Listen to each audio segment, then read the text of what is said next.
First iPhone mo to, ya? Opo. Sa isang full charge, nakakailang game ka? Mga 4 o 5 games. Apat o 5 game. Kusang bumababa yung brightness niya. Umiinit po yung phone.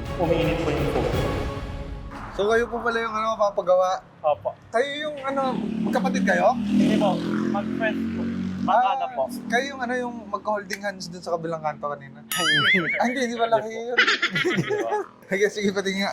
Anong problem na to, kuya? Change battery po. Yung battery health po kasi nito mababa.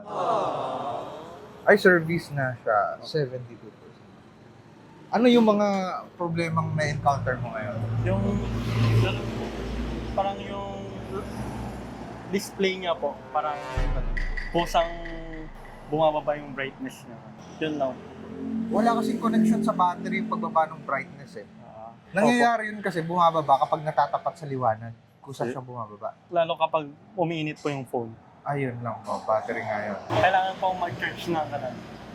2 times or 3 times a day. First iPhone mo to, ya? Opo. Mga 4 na taon o 5 taon na po yan. O at least tumagal sa'yo ng 5 taon. Pero during the first year, 100% pa siya. Opo. Galing pong ibang bansa. Pinadala lang po ng mama ko. Alam mo saan bansa galing to? UAE yata po. Katabi. Kapag dun sa model number yan, nakasulat AE. Confirm na, galing UAE. Pumuna tayo. Umpisa natin ito. Charan! Kukunin natin yung battery na ikakabit natin sa kanya. Ito yung battery recommended kong ikabit sa'yo at sinisigurado kong hindi ka ipapahiya nito. Yan ang Delta 2. Kami lang mano yan. Yung capacity niyan, i-open mo. Kung mag-unbox.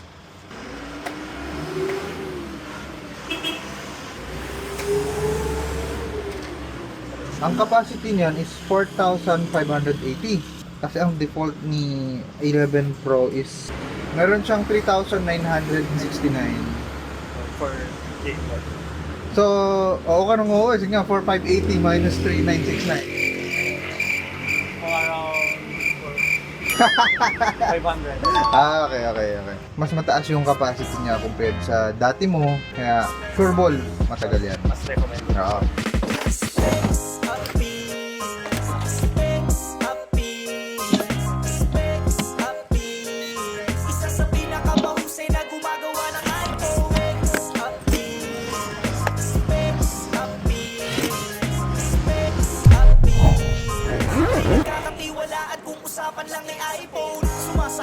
Sintido mo sa kakaisip kung saan papaayos sipin mo. Teka muna easy bro, expect sa pilang nararapat at naririto. Di ka magsisisi dito sa pagpili mo. Ano mang sira ng iyong sipi, mafi-fix nito.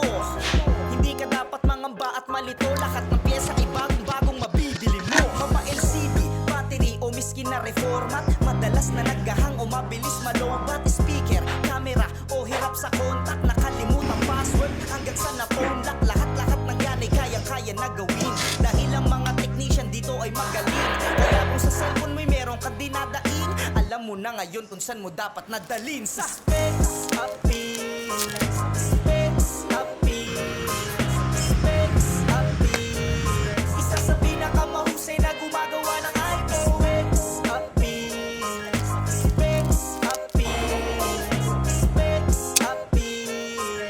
Pinagkakatiwalaan kung usapan lang ay iPhone. Kayo mga ate kuya, wag nang mag-atubili. Kung ang cellphone mo'y may sira at ipapakumpuni, magagawa ng solusyon, tsak masasalba muli. Pumunta kang malungkot, masaya kang uuwi. Tsaka sa Specs Appeal, talagang safe na safe ka. Malinis. Ito yung phone.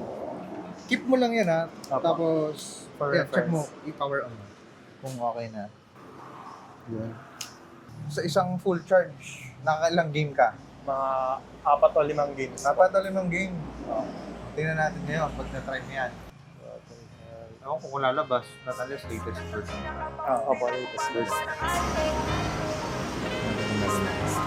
Verified. 100% na siya. Okay. Thanks.